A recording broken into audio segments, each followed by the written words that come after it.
ಚೆಲುವಿಗೆ ಮದನ ಮಂಜರಿ ಕಾಣುವ ಮದನಾರ್ಯ ಅರ್ಚನೆ ಕೆಲ್ಲತೆಯೋ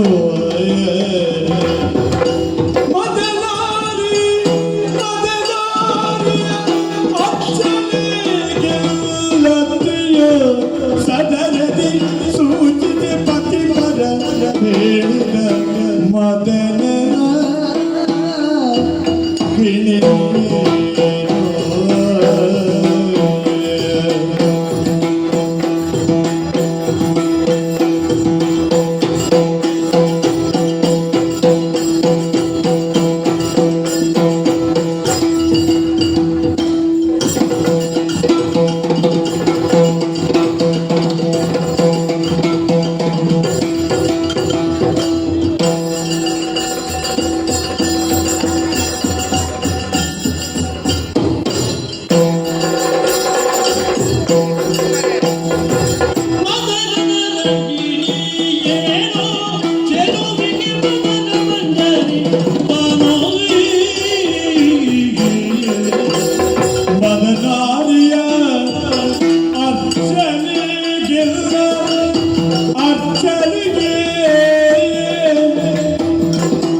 ನದಿಗೆ ಜೀವನ ಎನ್ನುವ ಹಾಗೆ ಕೊಂಡಾಡುತ್ತಾರೆ.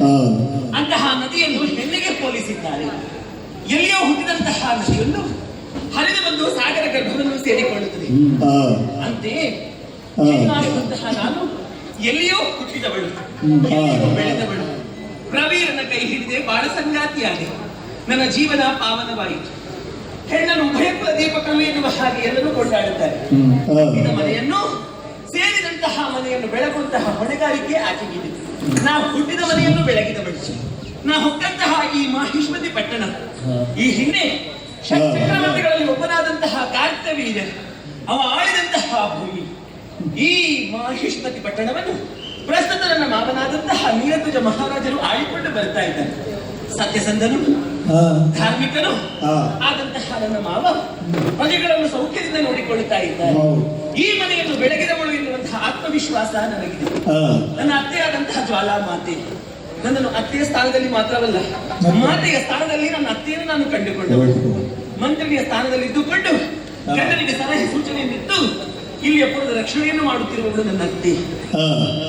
ಆದ್ರೆ ಇಂದು ನಾನೇ ಇವರಿಗೆ ಬರುವುದಕ್ಕೆ ಕಾರಣ ಮದುವೆಯಾದಂತಹ ಪ್ರವೀರನನ್ನು ಕೈ ಹಿಡಿದು ಕೆಲವು ದಿವಸಗಳು ಸಂದು ಹೋಗಿದೆ ಅಷ್ಟೇ.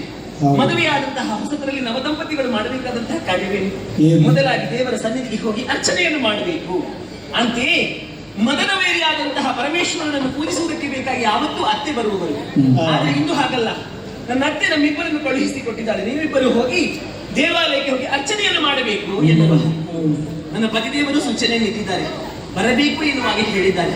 ಕೇವಲ ದೇವಾಲಯಕ್ಕೆ ಹೋಗಿ ದೇವರ ಆಶೀರ್ವಾದವನ್ನು ಪಡೆದರೆ ಸಾಕಿ. ನವದಂಪತಿಗಳಿಗೆ ಬೇಕಾದದ್ದು ಏಕಾಂತ. ಏಕಾಂತದಲ್ಲಿ ಏನಾದರೂ ತನ್ನದಾದಂತಹ ಮನಸ್ಸಲ್ಲಿರುವಂತಹ ಆಸೆ ಆಕಾಂಕ್ಷೆಗಳನ್ನು ಬಿಚ್ಚು ಮನಸ್ಸಿನಲ್ಲಿ ಹೇಳಿಕೊಳ್ಳುವುದಕ್ಕೆ ಸಾಧ್ಯ. ಆ, ಹಾಗಾಗಿ ಪತಿದೇವರು ಬರ್ಲಿಕ್ಕೆ ಹೇಳಿದ್ದಾರೆ. ಅವರ ಬಳಿಗೆ ಹೋಗುತ್ತೇನಂತೆ, ನೋಡೋಣ.